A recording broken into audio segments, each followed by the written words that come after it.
Yes, now live streaming. Wait, with the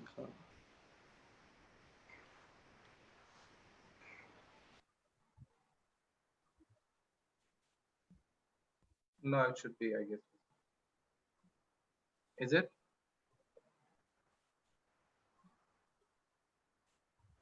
Yes, we are live.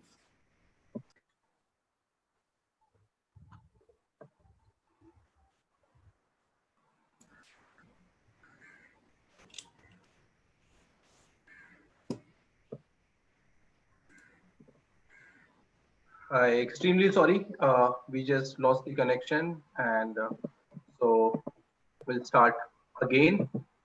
So I'll just brief myself a little bit. So my name is Shakil. I welcome you all on this platform, and I represent Mind Mingle. We started in 2014, working with schools, helping them shift from an exam-based education to a more meaningful learning environment.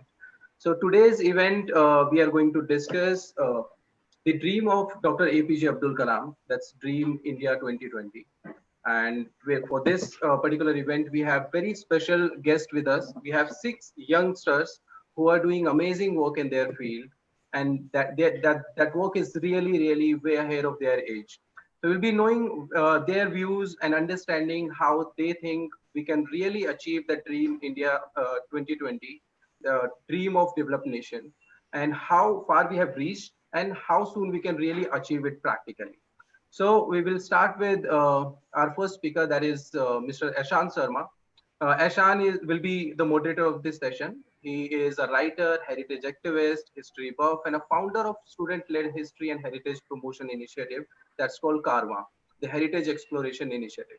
Ashan writes about India in 2020 and beyond, students' politics, youth-related politics, education system, and other social issues. Then we have Ridhima with us, Ridhima Pandey.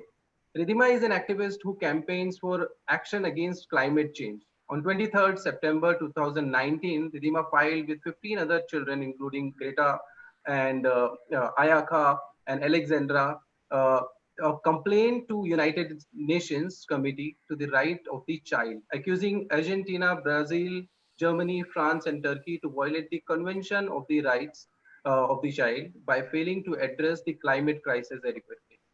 Then we have Hitarth. Hitarth is a 17-year-old app developer from Surat. He started his first venture in class 9 by developing an app for his class. His entrepreneurial journey has led to the launch of several ventures in education and healthcare. Then we have Harsh. Harsh is a friend and he is now 22-year-old developer of the My Child app. 24. 24. Oh, you are now 24. Okay. So you are now 24, and he has developed an application called My Child App, an app that screens developmental disorder in 45 seconds. Due to lack of awareness and limited access to information about such disorders, it took his parents 9 years to identify that he was suffering from dyspraxia, a developmental coordination disorder. So, I would also like to mention Harsh was also featured in Forbes 30 under 30. Then we have Ishita Katyal, India's one of the youngest authors. She wrote a book at the age of 8. 8 is correct, right, Ishita? Or was it 7? 8 or 7. So now she is 15 years old and she's an author. She's a motivational speaker. She spoke at TED and several TEDx also, including NASCOM.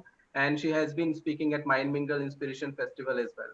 Then we have Aryan Mishra. Aryan is now 20 years old and he's an astronomer who discovered an asteroid at the age of 14. He then co-founded an organization called Spark Astronomy, where he is setting up astronomy labs in schools, which is quite cost effective. His dream is to take astronomy to every child.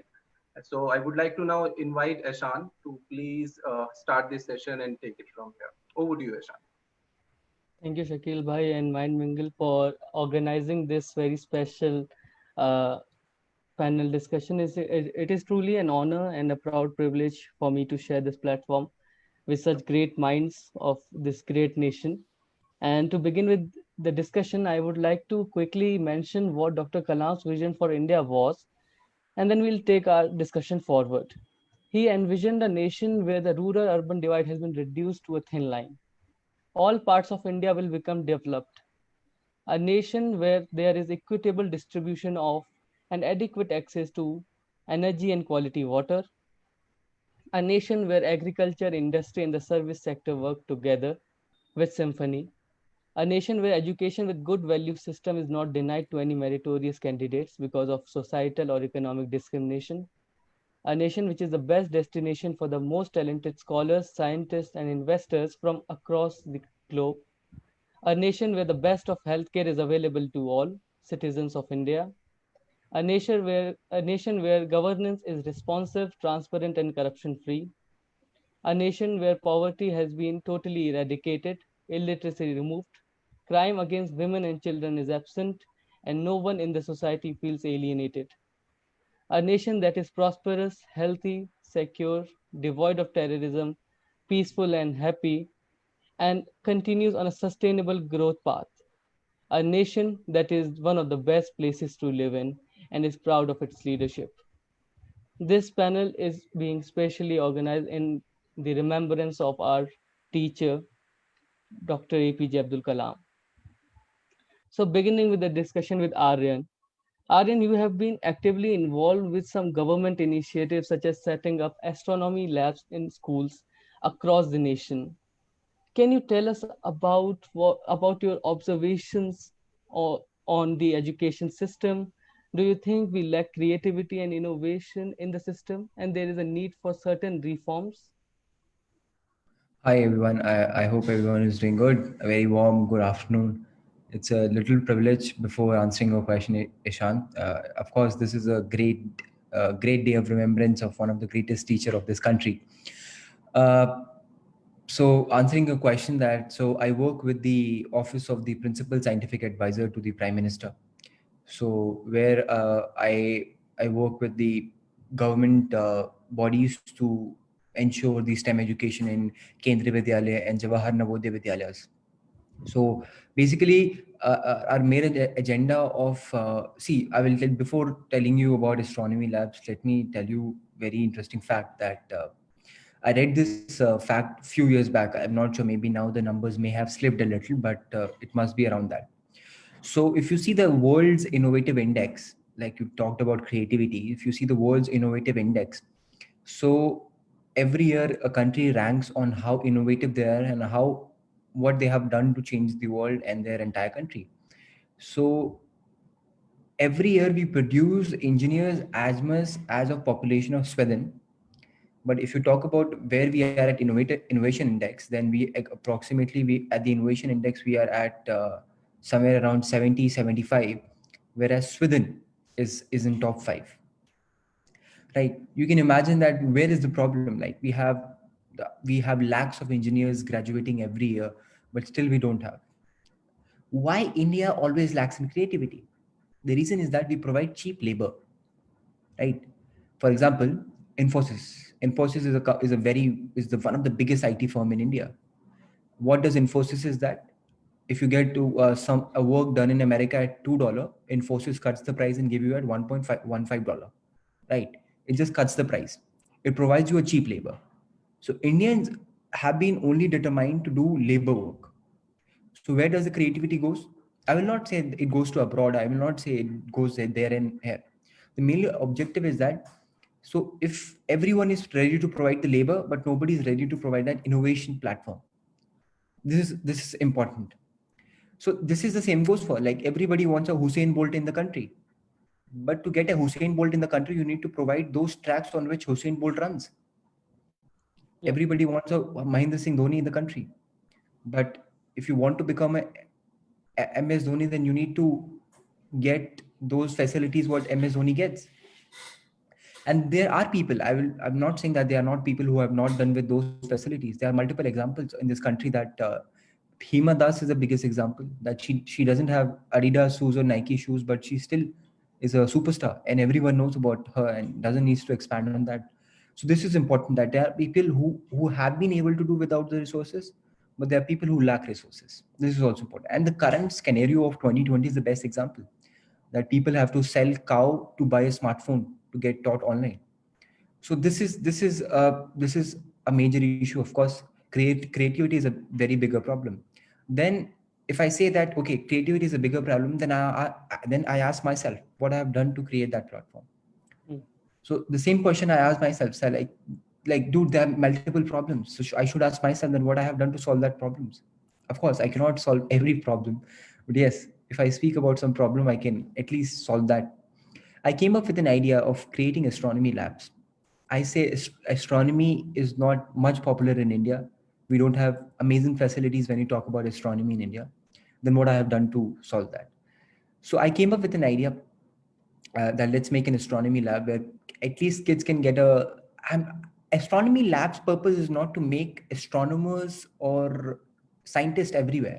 No, everybody doesn't wants to become an astronomer. But the main objective of this lab is to fascinate every kid to dream about what they want to do. Right? For example, if you play cricket or if you want to do something else, so maybe sometimes cricket can fascinate you to become something else. It has been my personal experience, right? So this is how things work up. Like for example, astronomy. I'm an astronomer, but astronomy has fascinated me to become a mountaineer, right? Because I love astronomy, and astronomy has made me to learn beatboxing. I started learning beatboxing from astronomy. So I started hiking mountains. I started doing dirt biking and all just because of astronomy. So a passion, if teaches you other things also, then it's called a passion. It is not always that one passion will always take you at one lead. This is also important. But talking about astronomy labs on the bigger perspective, the agenda is to provide basic scientific exploration to each and every kid without limited resources. If you want to make a guess, maybe Ishan, let's make a guess. Okay, I will give you the platform. Maybe if any of the speakers want to make a guess, how much do you think that a kid should pay for an astronomy lab? Like, according to you, what should be the minimum price a kid should get? For example, 10,000, 5,000, 1,000 rupees. How much do you think that a kid should pay per year to get some scientific exploration opportunities? I, Maybe let's guess to this 10,000 rupees, I think. okay, 10,000. Is there anyone, maybe Harsh, Ishita, if you like? Yeah, I mean, astronomy lab. Let's say if I buy a telescope, the telescope is not going to cost less than 16,000 rupees. If someone is renting it out, they will rent it out at least 800 a month. So yeah. Yeah. So I'm okay. So mainly guess is somewhere around 10,000, 5,000. Let's take. But interestingly, in our astronomy lab, if you want to take our services, you just need to pay 60 rupees per year. So this is the difference. So it's not about resources. It's all about how you cut down resources to make something sustainable. हर कोई afford नहीं कर सकता, of course. हर कोई afford नहीं कर सकता.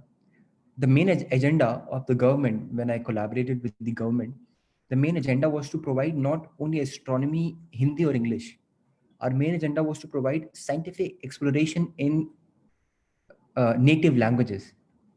Because if astronomy lab is in Kerala, then it should also be available in the native language of Kerala. Because and this is where we have been trying to create a new system that people can do their own research in their native languages. So again, one astronomy labs teaches you so many things. So this is where all the things goes up. So that's what it's so important that I'm sure, like I will tell you one story and I will end this because I don't want to take time. Like one of our astronomy lab student discovered an asteroid a few days back. So and before that he didn't know anything about astronomy. So Wow. again, the most important thing is that there are 10,000 kids in a school who are part of one astronomy lab. Every week, there are classes held in astronomy lab. Out of 10,000, there will be at least 10 kids who will do something in the field of astronomy. And that's enough. Because if there are 500 labs government is making, then imagine every year we are producing more than 5,000 or approximately 10,000 kids who are passionate. And those 10,000 kids will demand the government, let's do more. Because I demanded the government, let's do more. I'm sure there will be people in the future who will be better than me, who will demand the government to make it more better. So it goes both way. Yeah. So that's very interesting, Aryan, to know about your journey. And I think initiatives like these are going to help us create this education system more creatively, and innovation, to induce innovation among young minds.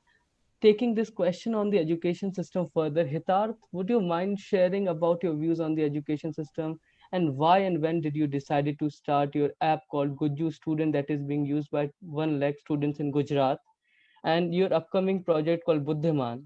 And this question will also we put to Harsh and Ishita. Yeah, so first of all, thank you for inviting me. And so I started developing apps when I was in class 7 actually. So one of my first app was called Remind Me. That was for just for my class of 60 students, where you get a simple reminder that this is your homework, because we were too lazy to write it down in our books that we have to do this. So actually, then after in ninth class, I got selected for Ashoka Youth Venture for my diabetes doctor app. So for that, I had to go to Bangalore for like 3 to 4 days, uh, every 3 to 4 months. So I was missing out on my studies. So I had learned to code by watching YouTube tutorials and some other sites. So I thought that it would be no big issue, like I will be able to watch videos on YouTube of my subjects. But as I study in Gujarati medium school, we don't I was not able to find videos in Gujarati language. So that's when the idea of Guju student came up, that I should make something for Gujarat state board students also. Like there are more than 10 lakh students, and uh, who study in a Gujarati medium school. Then there are so many apps for CBSE like Byju's and all. So why not for Gujarat board? So that's when I decided to build Guju Student. It initially it had just textbooks and some videos. Then I started adding more content in it, and now it has more than 1 lakh users. So, building on that idea itself, I thought of building Buddhiman, that is in 8 Indian languages. So, the same model replicated in different states of India. Like, or if you are in Karnataka, then you can learn various topics in your own language. So, it's very similar to what Aryan said, that in their native languages. So it actually helps you in learning the subject better. In fact, Dr. APJ Abdul Kalam also said in one of his lectures that children should be taught in their local native language till class 10th, because he himself was studying in a local school. So because it helps you in expanding your knowledge and getting a good grasp of the subject. So my idea is that rather than pushing all the kids to English medium schools, uh, if the environment is not like that at home, then they should go for their local schools also in Yes. their own language. So Harsh, what are your views? Okay, so I have a different set of views right now over there.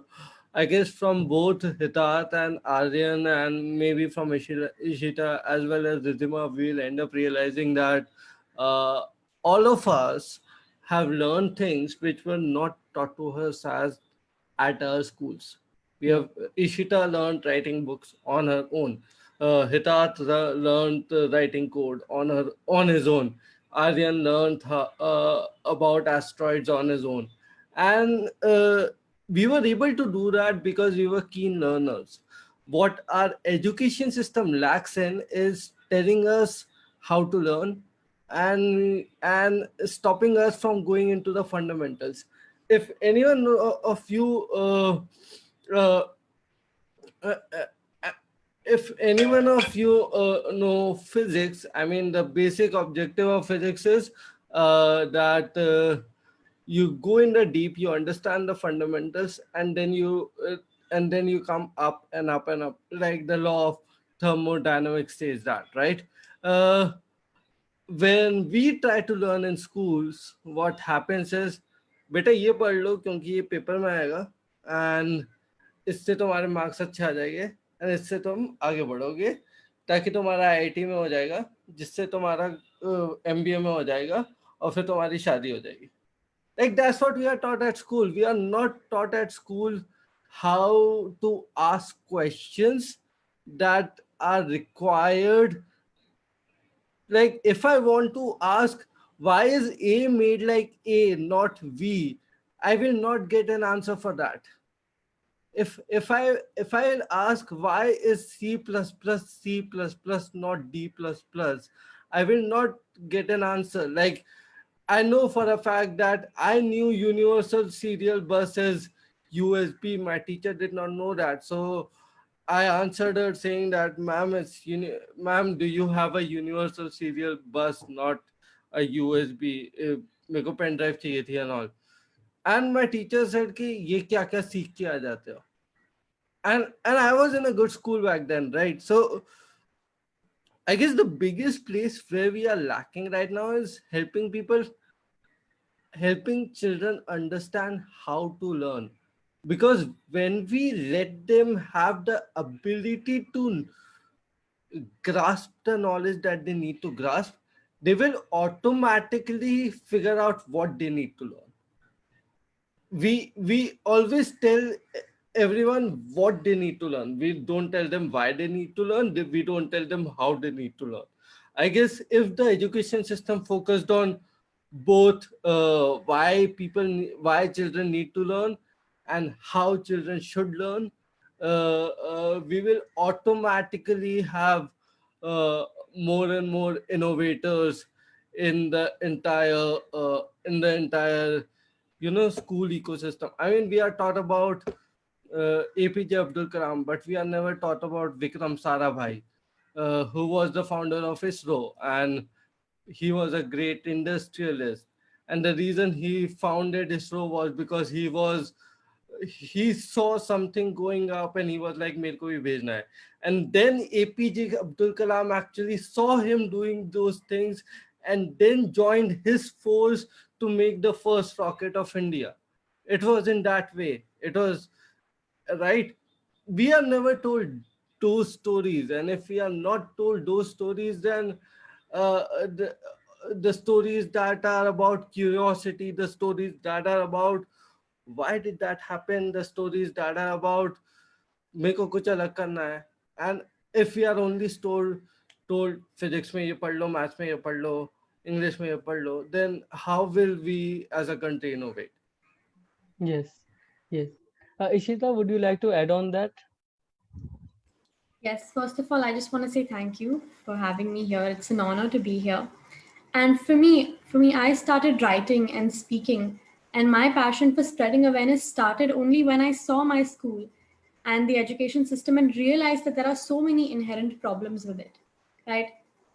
Right now, I could say that, I could point out at teachers not having degrees or 88 million people being below the poverty line. But according to me, that's not what the main problem is. For me, the main problem is ever since I think in fifth grade, I started understanding that our education system is spreading a lot of like capitalist lies. I was told that you have to be good at something and you have to be so good at it that you can start monetizing from it. And I don't believe that that's how life is. And I was not told that, so I was always told that I need to focus on maths and science and become really, really good at it. But slowly I understood that that's not what I truly want to do. And I saw children around me become so demotivated. So I think one of the main problems with the education system is that the teachers, it's not about whether they are educated or they lack a degree. It's about the fact that they need to be passionate about what they're teaching too. And that's why I would like to say what Aryan Bhaiya is doing is amazing, because he is teaching children what he's passionate about, and that is why it will reflect in them as well. Because if I have a lack of motivation and I go out and spread awareness, it is going to reflect the same in the environment. So I think that it's very, very important for us to be motivated and empowered. And if all the other things are secondary if we are not given that basic motivation. And I am never taught the importance of education. So, why should I come to school if I don't even know why it's important for me? And that's why like every 100 minutes a teenager commits suicide, because we do not know the importance of life. We do not know why we are coming to school and studying. So for me, when I realized all of this, I understood that the youth does carry a lot of power, and we are not just the future, we are also the present. And the societal norms need to understand that. And yes, we are lagging behind, but we need to make goals, and we need to make ambitious goals. And I think that is what needs to be taught in our education system, because एक period hota hai life skills ka, but the teacher also does not want to teach anything. She'll come in and she'll say chalo free period, right? So if we see that, what are we going to learn from it? And in every single class, I always see my friends asking, okay ma'am, can you tell us what's not coming in the exam so we can cut it out? And that's not how life is. I think it needs to be human centric, and I need to know how I can deal with real life, because I don't know when I grow older, do I have to file taxes? What do I have to do? And people might say that we're too young, but at the end of the day, we have to go out in the real world. And if the youth has to do something, if I want to go out and make a change in the world, I need to know why it's important and how I can do that. So I think we need to have real life centric and practical education and a motivative education system. I guess Arun? adding to Ishita's point, uh, no one knows how to pay their taxes in India till the age of 30. I mean, that's something that the education system should definitely teach us, but they somehow forget to teach us the entire course of, oh, by the way, the money that you make, a part of it goes to the government, and you will never know how to pay it to the government. Yeah. That's true. So, Ridhima, adding to that question of your views on education system, there are demands from young activists like you, Lisi Priya, to introduce climate change as a subject at school and colleges. And I also think there must be a provision that in order to pass, a student need to plant a certain number of trees. How do you see it, and what is the importance of such reforms that you all are suggesting? I would say first of all, like what Ishitadi said, Spaya said, and like everyone said, was really like it's the reality. I would say first of all, because like I'm in ninth grade right now, and what's really happening these days on like live sessions is this much syllabus has been deducted by the CBSE, and now you have to learn this. Now our syllabus is like over. We are done with our syllabus of half yearly now, like learn it, and we are going to start taking tests. So like what they never told us was like how to really understand the things. So it's like what we used to do is like as children, it's like because of the pressure, because like everyone, like each and every time what we used to see is like अच्छे marks लाने हैं, you have to get good grades in terms to like be in good university and way forward to have a great job. So like the main agenda is like कैसे भी कैसे अच्छे grades के साथ पास हो जाओ, अच्छी जॉब मिल जाए, and like live your life smoothly. But the key is like each and every topic should be addressed like equally, and each and every topic should get like its equal importance. But for us what's happening, it's like mugging up is really happening these days, and like from like way before, because it's like as I say, it's like what I have been doing is like I've been working on environment. And since like if we say it's like environmental education is somewhere very much lacking in our education system, because it's like recently I would say we got a project like to make a project report on disaster management like recently. So while our teacher was taking Viva, what she was doing was like, what do you understand by disaster management? Like, tell me two natural disaster. And that was all that she was asking. And she didn't really elaborated on that topic. And if like, certainly if carbon emissions or any kind of topic related to climate change or like environment comes in, so what she used to do is like अभी हमने देखा lockdown में ऐसा ऐसा हुआ, so it's very important to know, and then she'll move forward. So it's like they never really think, like they never really think that it's important for like kids to understand the reality. Like if like you are like telling me to that acting on climate change is really important, and I'm a person who really so it's like everyone is not just like me, Greta or Lysipriya. Everyone is not just like this much interested in climate. So if there's a kid, it's like if I am a kid who doesn't really know anything about, so it's like I know nothing about climate change or global warming. And if you are a person like us, creating awareness, and you ask us to start taking action, I would be like, why should we take action? Like इतना school का काम, ऊपर से tuition, ऊपर से grades का pressure, इतना pressure कम है जो एक प्रेशर और ले ले। और होना क्या है क्लाइमेट चेंज से? हमने तो आज तक नहीं पढ़ा क्लाइमेट चेंज क्या है। And if we talk about like natural disaster, like we know that are natural disaster, but somewhere our contribution is also giving them a speed. But if I talk about this thing to other children and even to my classmates, they'd be like, teacher ने तो कुछ और कहा था, and you are a person, अच्छे से शायद concept आपका क्लियर नहीं हुआ है, clear your concept. So they are like that. So it's like it's a topic where like most of us will feel like what is it, but really this is the reality. And I would say it's like what we have been saying is like creating awareness. And like what you said is like some of the schools like abroad have like made a kind of compulsion that this much tree you have to plant. But in India, if we comes like we can plant tree. Like if you'll say like plant 100 tree, I can plant it. But where is the like resources? From where do I get the particular land to like plant my trees? From where do I will buy the plants? Like who will be bearing like the cost? So it's like because they are not like each and every student who has a lot of resources, who has a lot of knowledge, and their parents also having like that much access to money to buy that. So if we are not really have, many of them are not really having the access, so from where they are going to buy it?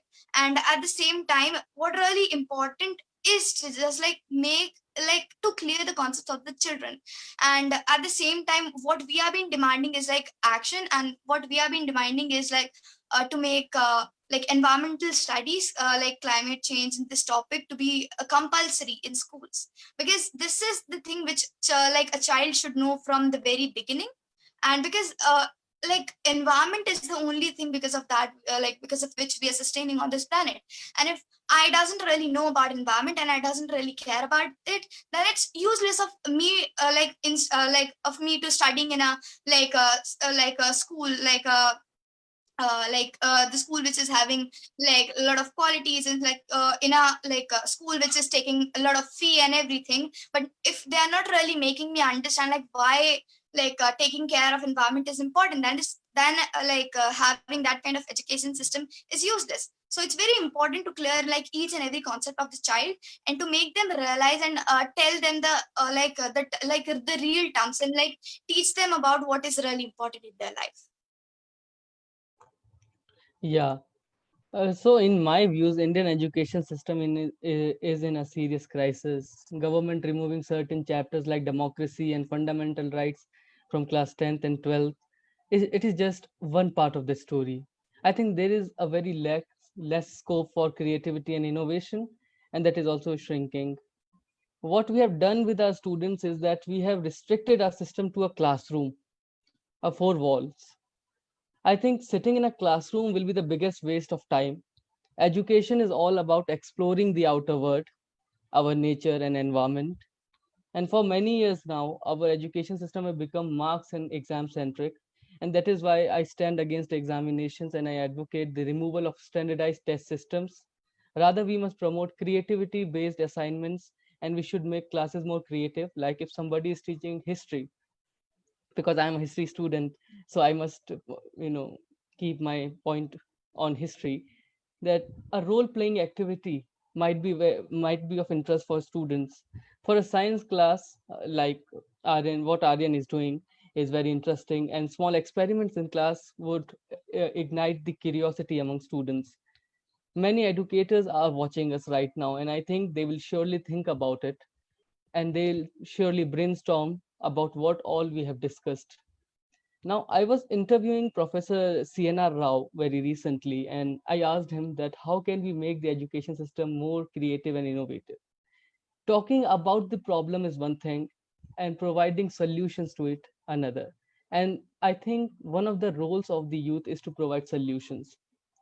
Professor Rao said that it is not possible in a classroom. We have to make an environment that promotes creativity. So how do you guys see this question of making our system more creative and innovative? Can you guys give suggestions and reforms? Starting with Aryan.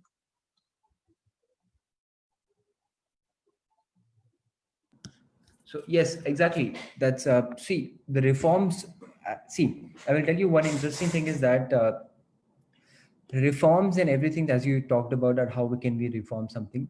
Uh, there are two things: supply, demand. जब तक reform का supply नहीं आएगा तब तक sorry demand नहीं होगा तो सप्लाई नहीं होगा तो रिफॉर्म्स तभी होगा जब डिमांड होगी राइट अभी I will give you one example government is drafting EIA policy for right अगर आपने आप लोगों ने I am sure people must be knowing about it if you don't know it's okay I will not expand on that policy but the policy says that कि environment में we will like cut the environment and we're going to take some Dibang Valley का area and all but अब वहाँ के लोगों के लिए problem है now they are demanding it कि we should cut down it right अब दिल्ली में जो मिनिस्टर बैठे हैं उनको तो दिबांग वैली के बारे में नहीं पता वो आज तक कभी वहाँ गए भी नहीं है शायद गए भी हों but I am just like telling on a broader note कि शायद वो वहाँ डेली नहीं जाते बट जो वहाँ पे रहता है उसके लिए डिमांड बहुत बड़ी है तो उस डिमांड को मानने के लिए और उस सप्लाई को प्रोवाइड करने के लिए you have to do the reforms और रिफॉर्म दो तरीके के होते हैं there are two types of reforms एक ऐसा रिफॉर्म जिसमें आप किसी की नहीं सुनते सिर्फ अपनी करते हैं एक दूसरा रिफॉर्म ऐसा होता है कि जिसमें आपको दोनों बायलैंग्वेज मतलब बोलते हैं ना दोनों साथ में लेके चलना पड़ता है I will give you one example I'm not gonna take anybody's name ठीक है मैं यहाँ नेम लेने बिल्कुल नहीं लेना चाहता एक प्रोजेक्ट है गवर्नमेंट का उसको मैं हेड कर रहा हूँ इस समय मैं प्रोजेक्ट का नाम नहीं बोलूंगा और किसी का नाम नहीं बोलूंगा ठीक है तो मुझे बोला गया है कि इस जगह जाके I have to talk to the DM and MLA of that area and make this happen ये प्रोजेक्ट को फ्लरिश करना है अब जो वहाँ के DM थे उन्होंने बोला ये तो सेंट्रल गवर्नमेंट का है तो सेंट्रल गवर्नमेंट ने I was representing central government तो उन्होंने बोला कि आप जाइए और आप करिए तो DM ने बोल दिया हाँ बिल्कुल you go ahead and it's all your whatever you want to MP came up MP the member of parliament was not from the ruling party of the area now he came up with some other idea उसने problem create कर दी MLA was from the ruling party और उसने बोला नहीं बिल्कुल ठीक है फिर उसमें इंडियन फॉरेस्ट सर्विस के ऑफिसर्स भी आ गए कि नहीं नहीं ये एरिया में प्रॉब्लम हो जाएगा उसमें पोल्यूशन कंट्रोल बोर्ड भी आ गया नहीं इस एरिया में ये हो जाएगा इस एरिया में वो हो जाएगा एक छोटे से काम के लिए जो 1 महीने में कंप्लीट होने वाला था आज 8 महीने हो गए एक स्टेप भी आगे नहीं बढ़ा क्यों क्योंकि वो लोग रिफॉर्म्स ही नहीं चाहते तो if you have to create a reform you need to make sure that reform doesn't create whether you want to do it whether demand आ रहा है उस रिफॉर्म का क्योंकि उस एरिया में उस रिफॉर्म का डिमांड ही नहीं है तो डिमांड होगा ही नहीं तो रिफॉर्म होगा क्यों तो we it's not about so when I know जब भी हम whenever we talk about these things we are very always open up कि yes रिफॉर्म होने चाहिए बिल्कुल होने चाहिए ऑफ कोर्स होना चाहिए क्यों नहीं होना चाहिए कोई भी रिफॉर्म चाहे whether it's education policy or whether it's scientific policy or any policy but we have to other thing is that कि जहां वो रिफॉर्म होना है कि वहां की जरूरत है कि नहीं है जरूरत है नहीं फिर भी हम रिफॉर्म करें तो it will not be of any benefit so this is what it creates a change that we need to see both ways that and reforms can only be done when we collaborate together right abhi like for example see again like if I'm creating astronomy labs because there is a reform needed in astronomy labs that's why it's getting created अब कुछ schools astronomy lab नहीं लेंगे क्योंकि उनको नहीं लगता कि वो रिफॉर्म होना चाहिए दे थॉट दैट कि ठीक है चल रहा है चलने दो so this is also very important on a broader perspective like yeah like scientific and both of the things it matters it really matters yeah Harsh, what do you think? Okay, so there are two ways of changing the education system. One is through the government, where the government will come and force everything. ये करेंगे वो करेंगे and हो जाएगा. And the other is see uh, everyone in India, specifically between the age of 10 and 25, is now using smartphones. Mostly all of them are using smartphones to consume content on the internet. I guess content is the best way for people like us to create awareness on how people should learn, right? Mind Mingles is doing a job like that. uh, the reason I'm saying this is because uh, there's a huge body that you need to democratically say, you need to force to make a change which will go to the system, or there's a small body that you can build on your own, on your own. But with every addition of another person in that body, it's scaled, it scales, and with scale it can reach to enough people that will make it more and more aware, that will that will make the students more and more aware.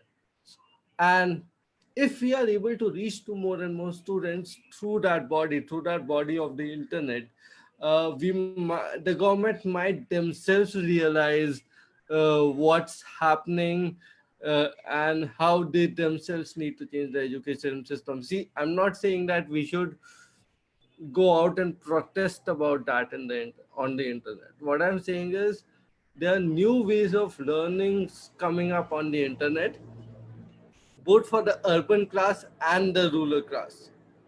We should just figure out more and more ideas or more and more ways to reach out to those classes and help them understand how to learn more. I guess Byju's is doing a good job in that. An Academy is doing a phenomenal job in that. Uh, but we need more localized app. We need more the Bharat audience. The audience that I'm talking about is actually not called the Indian audience, it's called the Bharat audience in the media industry. And we should actually figure out ways to reach out more and more to the Bharat audience, help them understand how them or their children can learn better with the help of the internet, not with the help of schools. And then maybe we can figure out a way to have this demand of those reforms and turn it into a better supply. Yeah, just adding on to what you said, there's also a need to bridge the gap between the digital gap that prevails in the nation between the rural areas and the urban areas before going all digital. uh, Ridhima, what are your views on that? How I can what guess just one point. I don't think there's a large digital gap in India, specifically in rural India. I mean, we feel that a lot of rural Indias don't use social media apps or Android smartphones, which is not true. I guess more than 200 million Indians use smartphones. Yeah, YouTube has, I guess, 200 to 300 million. I mean, people tuning in, according to some report I read on the internet, just from India after the lockdown, by the way. So after the lockdown, a lot of consumption of YouTube, TikTok, and TikTok is banned. Sorry, please don't ban me. But a lot of consumption of these apps have started increasing. So there's not a digital gap per se, because see, we say digital gap because उनके school में LED TV नहीं लगी है, हमारे school में LED TV लगी है. That's the only digital gap we have. उसके पास 12,000 का फोन है, मेरे पास 72,000 का फोन है, बट वो फोन सेम चीज करता है, right? They yeah, also have access to such things. We need to make them aware more about how to access that kind of system. That's it. If we will think about bridging the digital gap by putting more LED TVs in schools, then we cannot do it. true, true. So I'm Ridhima, just what?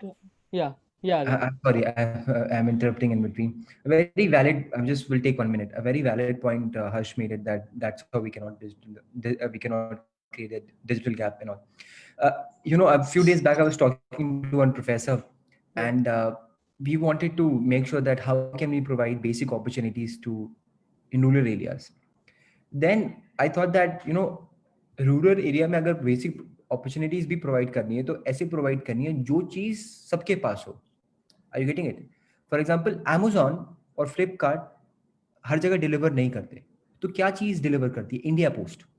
We can use India Post as a medium to to you know तो हम साथ में जो digital gap जो है साथ में हम ले आए, राइट? सो इंडिया पोस्ट एक एग्जांपल. अभी हमने I just don't want to disclose it, but still I thought कि ये मैं पॉइंट जरूर बोलूं. मैं 10 सेकंड और लूंगा. इसमें ये था कि फॉर एग्जांपल मैं ऐसे किसी एक दिन मैं मेरे my father is a newspaper seller. तो हम हमारा काम अखबार का, सुबह घरों में अखबार डालते हैं. तो हमने सोचा कि अगर अपने बिजनेस को बढ़ाना है, क्योंकि लोग न्यूज़पेपर्स खत्म हो गए हैं, डिजिटल सब कुछ हो गया, सब लोग अपने आईपैड पे पढ़ते हैं, सब लोग अपने फोन पे न्यूज़पेपर, अब किसी को न्यूज़पेपर नहीं चाहिए. ई न्यूज़पेपर आ गया है, you can freely available e newspaper. Why do you need to pay 10 rupees for newspaper per day, right? तो उसको क्रिएट करने के लिए we started that why don't we deliver scientific instruments in a newspaper.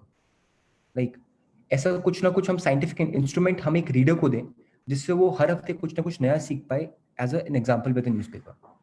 So I tested it. हमने test करा. We are still planning to test it. So I am working with one professor in Stanford university, professor Manu Prakash, जिन्होंने Foldscope बनाया था. उनके साथ मैं काम करके we are trying to make it happen that we should deliver scientific instruments in a newspaper from a newspaper वाला, from a डब्बा वाला. So this is how you can डब्बा वाला हर किसी के ऑफिस में जाता है, तो वो डिजिटल गैप को हम ऐसे कम कर सकते हैं. मेरा आइडिया ऐसा है बस. That's a शायद wonderful idea, I think. और ये सिर्फ आपके यहाँ नहीं, पूरे देश में होना चाहिए, अलग अलग जगहों पर होना चाहिए. इससे हम क्यूरियोसिटी को भी बढ़ावा देते हैं. Riddhima, what are your views? What reforms do you suggest? It's like what Harshpriya said was kind of true, but it's not totally true because it's like where I live, it's like it's a good area, I would say, but still like here some people who doesn't really have access to like mobile phone because it's like there's a family who live here, so it's like the child father, he's been working very hard, but still it's like how many families can afford to like buy a smartphone. If we like say everyone has access to smartphone, but it's like if a father is going to a job, so like even if like I would say about my father, what he can do is like he can like give his phone to me in terms to like have access to like internet and social media, but it's like not everyone can provide a single like smartphone to their child, like a separate smartphone, because it's not really possible for many of the parents, and many of them doesn't even think that it's like really liable to like give their like children smartphones since like very young age, because that's the kind of mindset of my parents as well. So what really is like when we talk about because like right now what's been happening is like on like everything is going on online, but it's like if someone really has access to, if we say everyone has access to like smartphones, but everyone doesn't really have like every area like network network is not really that great. Even in my area, like for like some days the network was not really great, so I was not really able to like join my classes. And in like at like, because it's like this is the area where like network used to be like very good, but it's like for a like limited period of time it got like the network was very bad, and it like in many places the like many of the people doesn't really have like access to network like properly because it doesn't really have towers and stuff like that. So it's like many of the kids are not really able to join their classes, and at the same time it's like if I like talk about my school, they used to start our classes from like from 9 a.m. in the morning till 4 p.m. in the evening. So it's like it's a going to be like very long classes, and at the same time it's gonna like consume in data. So it's like the net pack that we are having. So everyone is not really having like unlimited data pack like as we have, because it's like it costs much, and at the same time it's like if you talk about farmers and like hand to mouth people, their kids also want to study. They're like studying in a government school, and like some of the government schools have been also working online, but at the same time what they are doing is like the child really wants to like learn and like explore the things, but they doesn't really have the basic things that they need like to study online. And that's for what like many of the kids are doing suicide. And like we have seen some of the recent things that kids have been suiciding because they doesn't really have a cell phone and everything was going online. So, and at the same time, if we doesn't really talk about like online studies and stuff like that, for me specifically, if I talk about environmental education or anything, it's like it's not just only like bookish studies doesn't really work. Like for me, or like I would say for no one, bookish studies would work, because what really happens is like we like open up our books, we read the stuff, and then it's like, oh, I was not really able to understand that concept. So like I'll be reading that again and again. But if we take an example of photosynthesis, so it's like if I'm explaining to a child what is photosynthesis, I'm telling them in a bookish language that this happens. So they'll be like, all right. But if I'm a teacher, I'll take my students out from the class and like make them see the plant like physically and like experience that this is what happened. Sunlights come from here. They take the nutritions from here, and this is what happened. And then photosynthesis happens. So it's gonna like make like a clear image in front of students that, oh, this thing really happens. So it's like it's more and unless and until we doesn't really see it, like visualization is very important at the same time. So I would say it's like rather than only just giving students bookish language, is more important to like tell them like real life experiences and real life stories, and at the same time to give them like an exposure, like a physical like knowledge as well. I would say like for me it's like very important as like to be included in like our education system.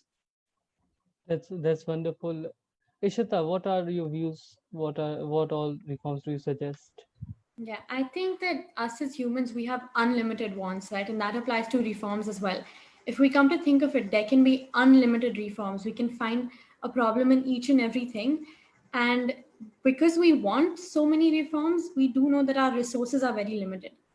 And so many reforms, if we just depend on influencing our governing body, it's not going to happen. And loads of people try, and that big body might not make all of these changes. And that's why I think it's important for us at an individual level to do things, right? And people might say it's useless. A lot of people say, what can I do? But even if you're going out and spreading awareness, I think it will lead to a reform somewhere or the other. There is a ripple effect. If you ask me what reforms I suggest, I think, certain times in school, I'll be learning about, let's say, the municipal corporation, right? But my school for a trip will take me to an amusement park. It will take me to a Magica, right? How is that related to what I'm studying? And I definitely do not, I definitely agree with the fact that, yes, my childhood is a very important part of my life and I should be having fun. It's not like I should always be studying. There should be a balance of fun and learning. But that same amount of money that our schools or the education system, the body is spending on taking us out for these fun trips, that same amount of money could be spent in taking me to a municipal corporation and spending that money in making me see what happens, what is the reality of life. Because if I'm walking on a road, a random person is not going to point at me and say, hey, you, what's a quadratic formula? What's an equation? And like Ridhima said about rote learning, like just rote learning and thinking something might get me 90% in my exams, but is that 90% an accurate measure of my intelligence? No, it isn't, because I'm measuring what I learned in a year or maybe in even my past years in a few hours. So I feel like the evaluation system is definitely not accurate at all, because when someone gets 90% or 80%, it is celebrated so much, but it's definitely not the case in other things and other percentages. So I think first thing is the evaluation system. Second thing is that it can be a lot more practical. And if you don't want to take me out, if you don't want to spend the money in taking me to a municipal corporation, to a panchayat, you could take me outside of my school, outside of that gate of that school, and show me what's around me. There is right outside my school, there is just an empty parking lot, and it's always dirty. So why don't we go out there and clean it? And we always say those things to our teachers, but our teachers will always say, you know what, there's laws and we have to be compliant to those laws. But is every school in India compliant with the laws? No, it isn't. So even these basic things that we can do, we are not doing. And I think at an individual level, if we take these steps, it's not really about limited resources. Human resource is the most important resource we have. And if we use that to the maximum level that we can, I think that those reforms can come slowly and steadily. Yeah, you mentioned 90%. This time CBSE have given 100% marks to a child. So Hitat, what are your views? Yeah, so adding on to what Harsh said, that we have to build for keeping Bharat in mind, because there are a lot of students uh, who are who don't have access to technology. Like last week only, there was one article in Times of India where some kids had climbed up on a water tank to catch mobile network in some district of Gujarat. So I think the issue is still there, the network issue, and they can't, really take such long classes on their mobile phones also. But we have to find some interim solutions meanwhile, while we scale up our infrastructure. Like the government could deliver them the lessons in CD or DVDs to their home. So at least maybe they can connect it to their television set and, watch it. So, in fact, also one thing is that government itself has its own apps, learning platforms, apart from Byju's and My Startup or anything like that. But the main thing is that students need to, have that drive. So that can be only done by the teachers who are passionate enough about teaching. Like, because unless and until they don't motivate the students to go and open at least the government app to learn something, then it's not gonna help, because it's ultimately the students will, that he wants to learn or not. So Yeah, I guess I would just like to add one thing. See, a lot of Ridhima and Hitat mentioned a very good point about network not being there and data packs not being there. I'm not saying that give them the same kind of classes that that Ishita or Hitat or Ridhima are right now getting on Zoom. I'm not saying that at all. What I'm saying is give short pieces of content that parents can see to influence their own children about doing something amazing. I'm not saying that सब कुछ internet पे सिखा दो नहीं, that's not what I'm saying. See, where I'm coming from is you have to build curiosity to learn something interesting. What's lacking right now is we don't know how to build curiosity in those parts of the society. Those parts of the society are watching the 15-second Instagram reels and TikTok videos. They are watching the 10-minute YouTube videos. What can we do in those 10 minutes or those 15 seconds to make them curious about, या ये मैं अपने बच्चे को सिखाऊंगा ना तो मजा आ जाएगा. And then later on they will figure out things on their own. When I started learning how to code, my dad figured out the best ways in the world to teach me how to code. Yes, the marginal sector is different than my dad, I totally understand that. But if they are the reason to strike for a strike in the curiosity of their own child, they will figure out all the ways in the entire world to help the child learn those skills that those curiosities entail. yeah. So moving ahead on different topic, mental health. Youth these days are very much stressed out. Our As we are becoming more and more exam centric, marks is a very big, I think, contributor to stress, if we can say. And mental health should be the primary concern for everybody. It is as important as physical health. How do you all see this problem? Because every day we see, increasing number of suicides, as Ishit also mentioned. uh, so it is very disheartening and very worrying. Starting with Harsh.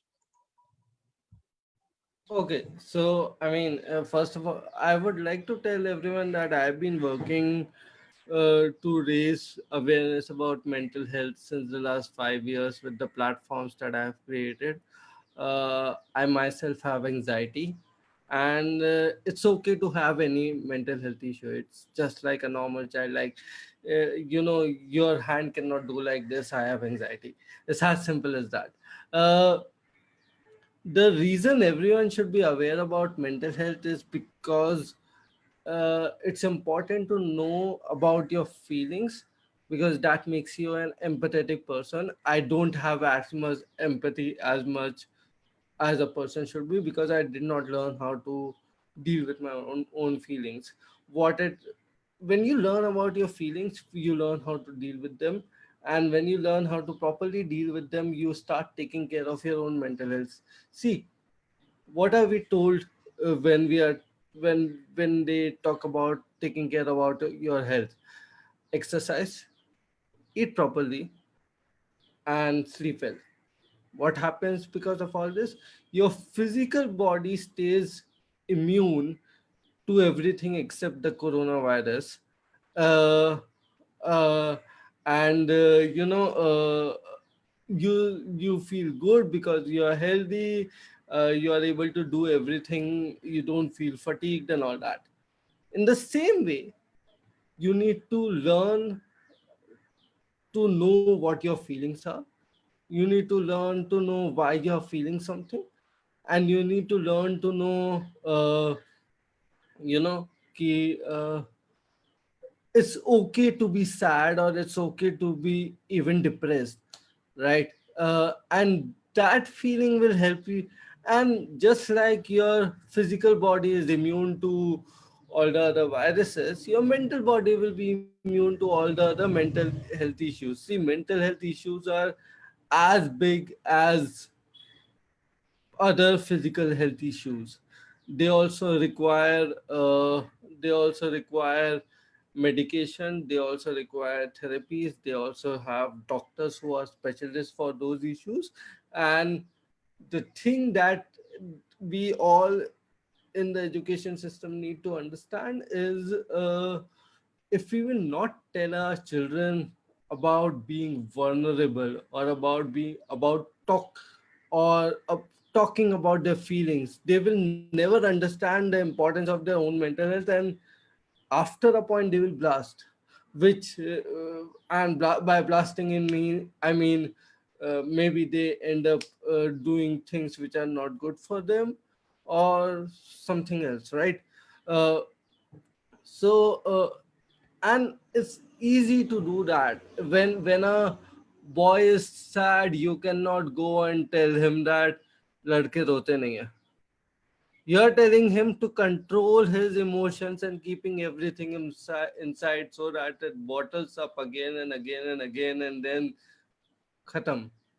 When when when a when a when someone feels angry, you say गुस्से में कुछ भी नहीं करते. Why don't we ask questions like, तू sad क्यों है? Like, tell me more about it. Why don't we ask questions like, why are you angry? Tell us more about it, right? And those questions, if we are taught how to ask those questions early on in our lives, we not only will take care of our own mental health, but we'll also know how to take care of others' mental health. Mental health is always a collaborative effort. A lot of, I think Ridhima, Hitarth, and Ishita would be feeling this a lot, but a lot of youth of our country are right now feeling very lonely, because they are not getting the warmth of hugging someone when they are going to school, or the the crazy feeling of high-fiving someone by pranking another person right down the hallway, right?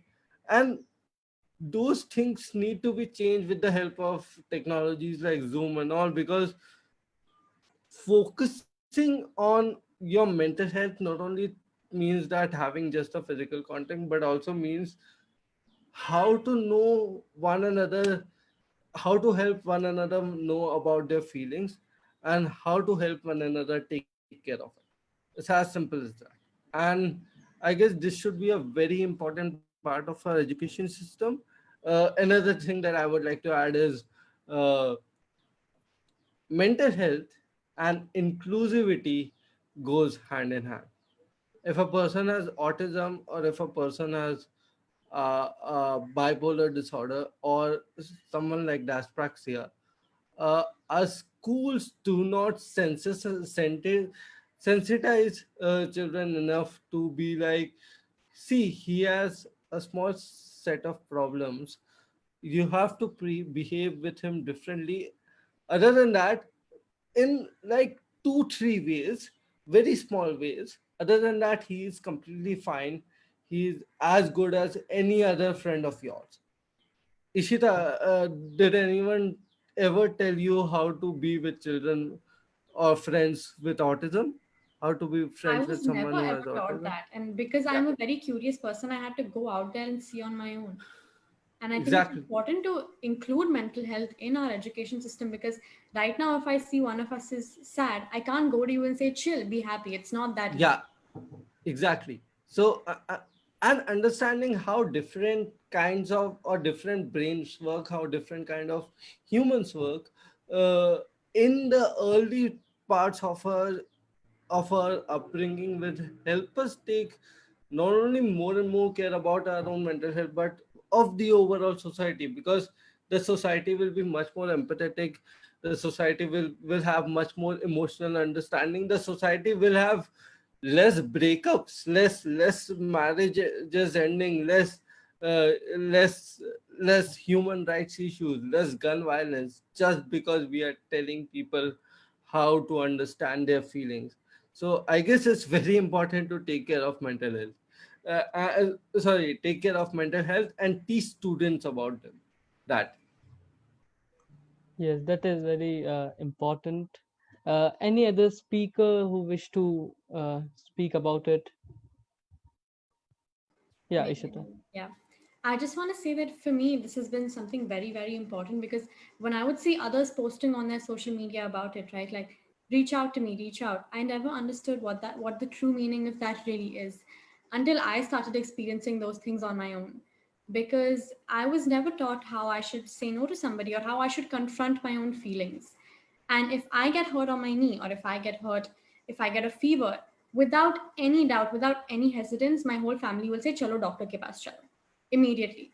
But if I'm feeling that same pain in my thoughts or how I'm feeling, if I wake up one day and I just say, I'm not understanding what is happening with me, I don't understand why I'm feeling sad. Not many families are open enough to say, okay, let's go to a therapist, let's go to a counselor. Those conversations are not comfortable. And that's what we need to educate people about. And we do know that older generations or elder generations may not be as equipped with that. And that's why, if I can go to my parents and say, listen to me, this is what I'm going through, I've studied about it, I've researched about it, give them information, and then they will also be equipped on how to deal with it.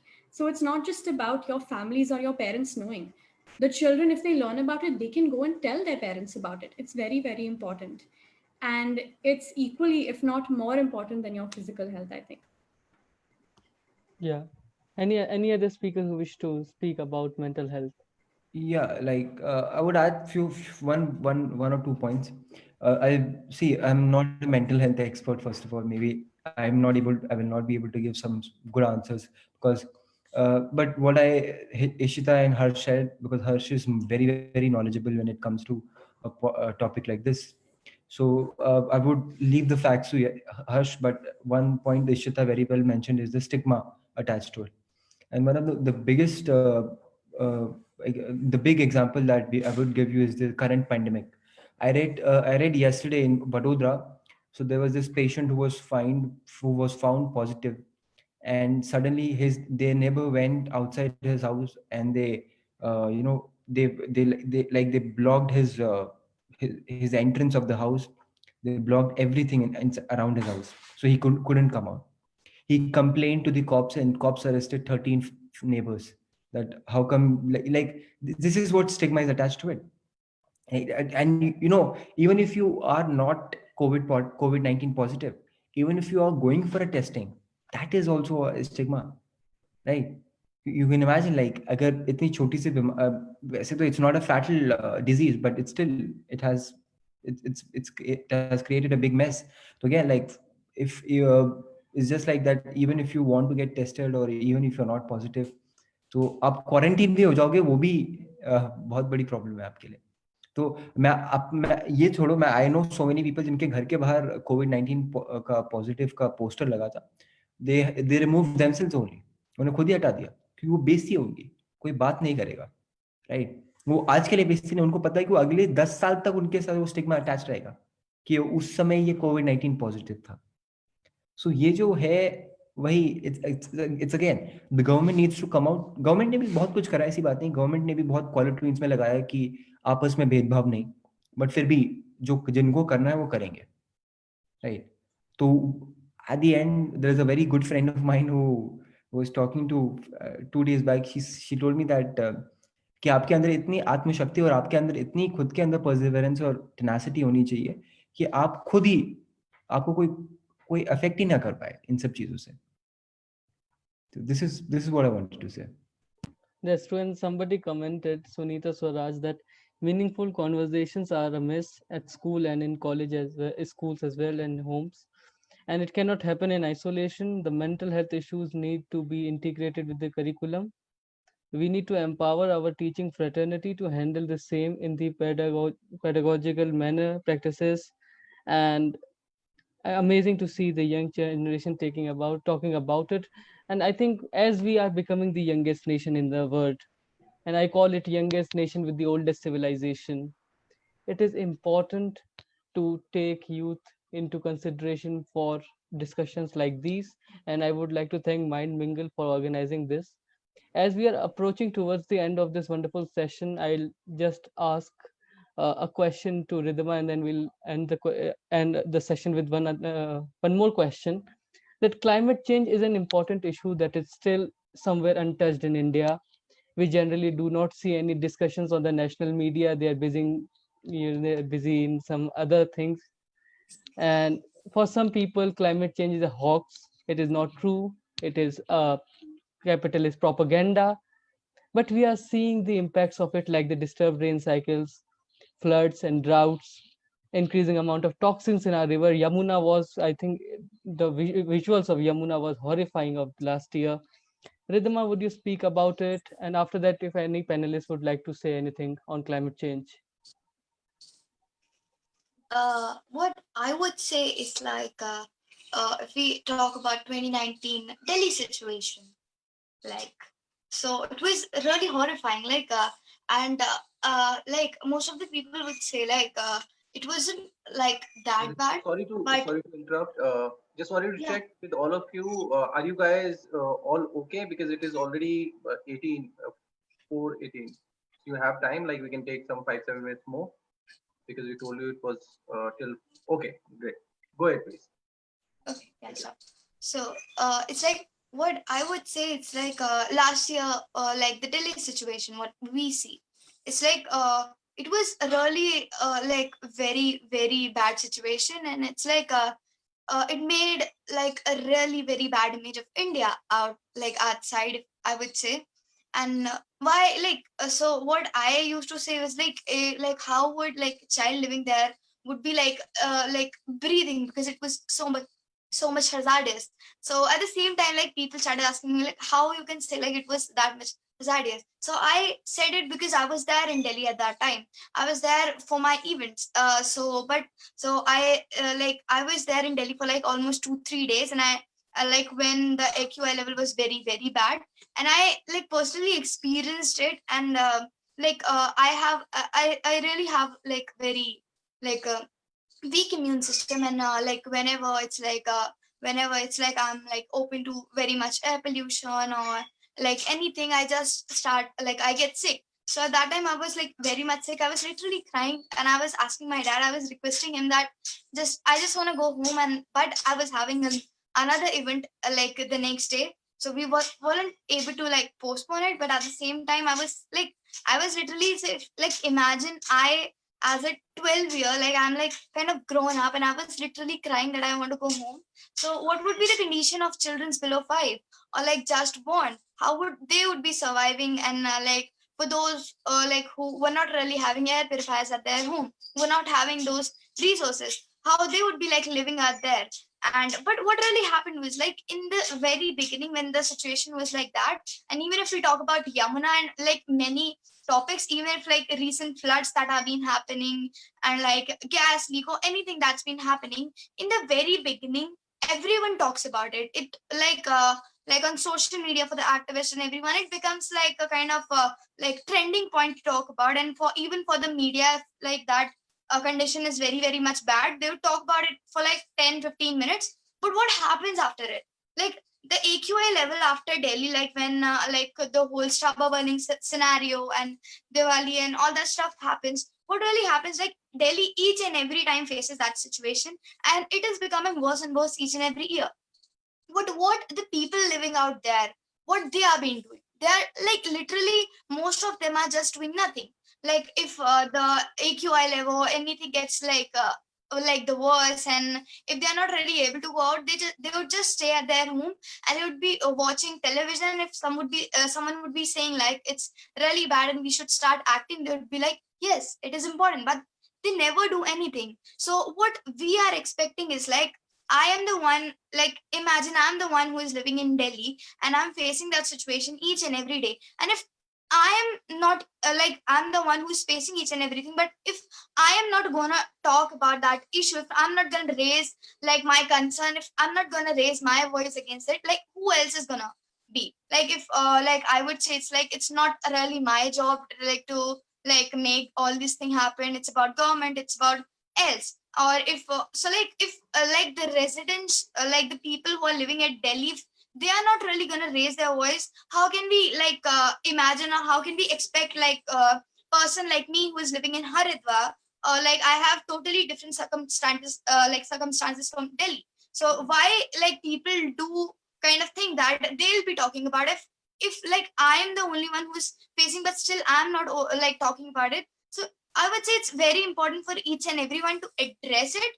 And at the same time, we would say like, yes, somewhere it's like some of the children's and youth have come up like in terms to talk about climate change. But as we see about the population of India, the number of kids who are like working about climate change, and those who are like educated and aware, the number of them is very less as compared to the like as compared to our population. And it's been like very, we are like very very way like way lacking behind in terms, if we say about awareness about climate change.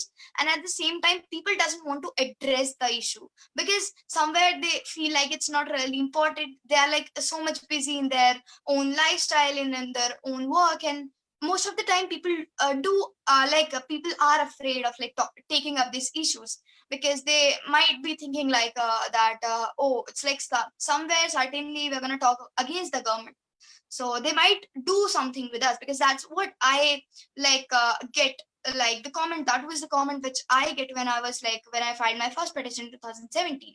Like most of the people were like, mat karo, like because my mom is in government official, so they would be like, transfer karenge, pareshan karenge, and media against ho jayegi, everyone would be against you, so like it's going to be hard. And most of them said like, I can be depressed by that as well, so don't just do it. And if like anyone says like, for me the case was really different, my parents were working in that field, that's why we carried out, like we did it.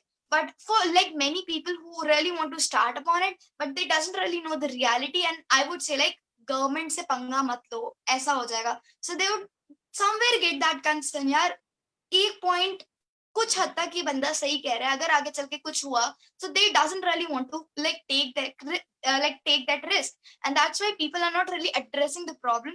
So somewhere like the awareness to raise their voice and like awareness about climate change is somewhere very much lacking in India. That's why like the case of like Yamuna River in Delhi, like air pollution has been like increasing day by day, but not much action has been going on and like taken on that issues, I would say. Thank you very much, Ridhima, and we are way past our time limit. And so I'll quickly summarize this session. I envision a nation where we all work with integrity, with sense of community and unity. And then that is how we are going to succeed with integrity. And we have to take everybody together. As you all said, inclusion is a vital component. So panelists, would you all just quickly tell us about your visions for India, starting with Aryan?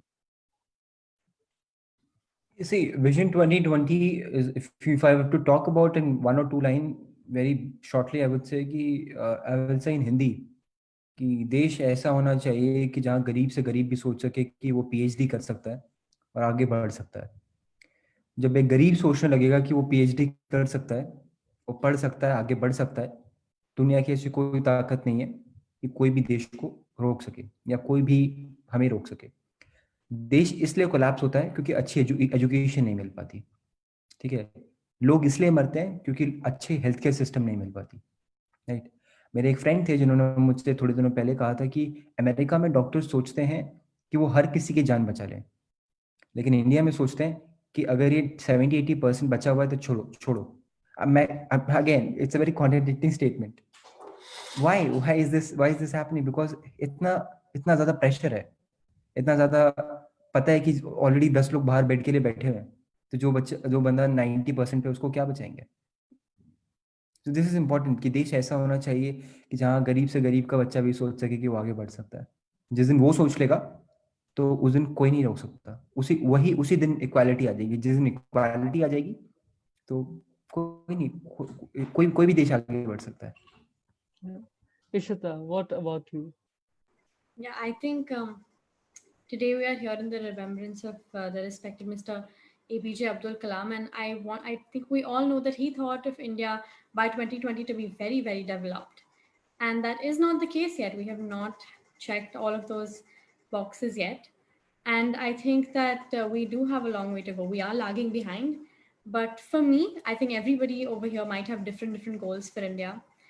I think that it's most important, just like Aryan Bhaiya said, to be empowered and to empower everybody around us. And if we can empower people, there will always be comfortable conversations like this one. And I would want to thank Mind Mingle for this. So I think for me, it's most important to have comfortable conversations in the future and empower people so that every single person can take a step ahead and bring changes that that Mr. APJ Abdul Kalam thought of, that we can bring it forward. So yes, a happy India, everybody's smiling, but also helping each other and staying empowered. Yeah. Ridhima. It's like I would say it's like as Ishadadi said, it's like today we are here like on the remembrance of Dr. APJ Abdul Kalam, and what his vision like for India 2020 was like a development that should happen from the very grassroots level, and that's what I would say somewhere it's like lacking behind. And I would want a development which would really create a balance between like that should have been called a real development, which would include like each and everyone from the very grassroots level, from the very top.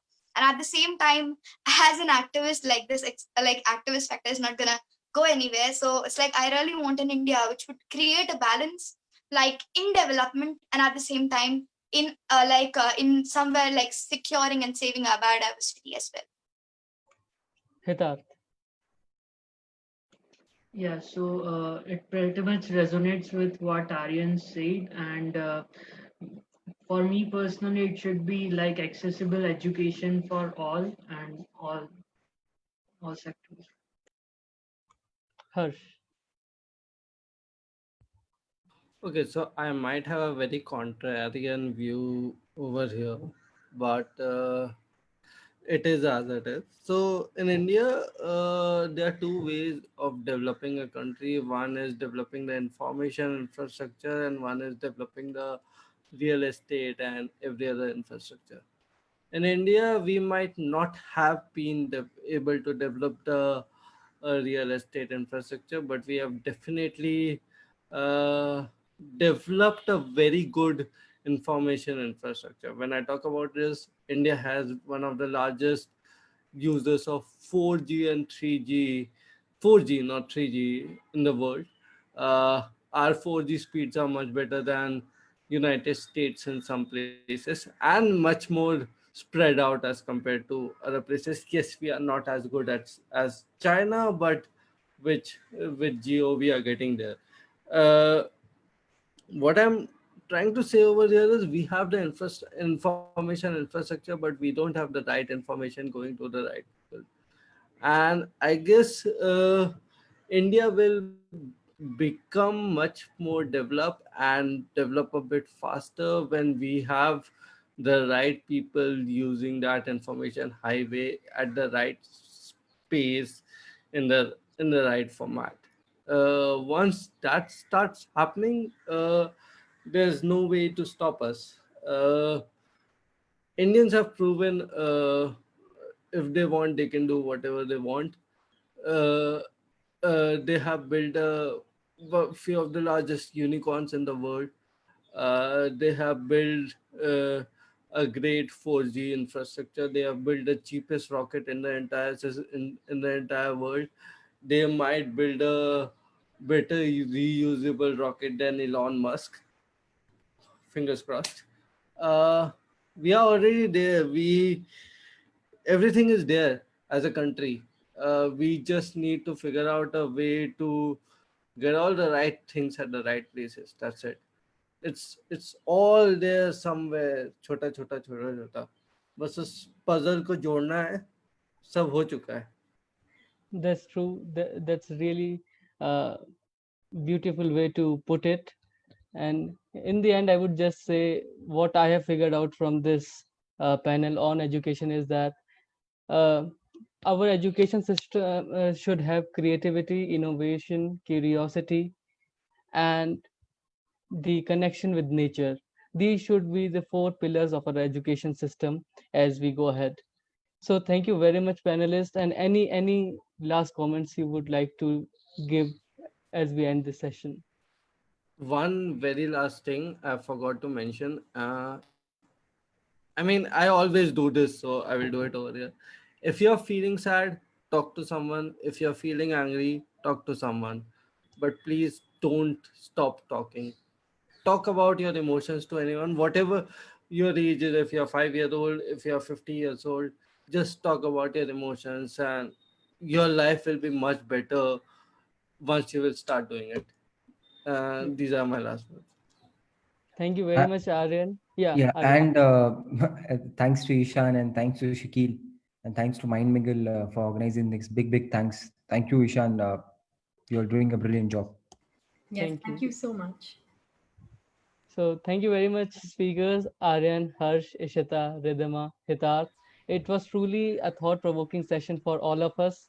I got to learn so much from you all, and I'll certainly add something in my book that I'm currently working on.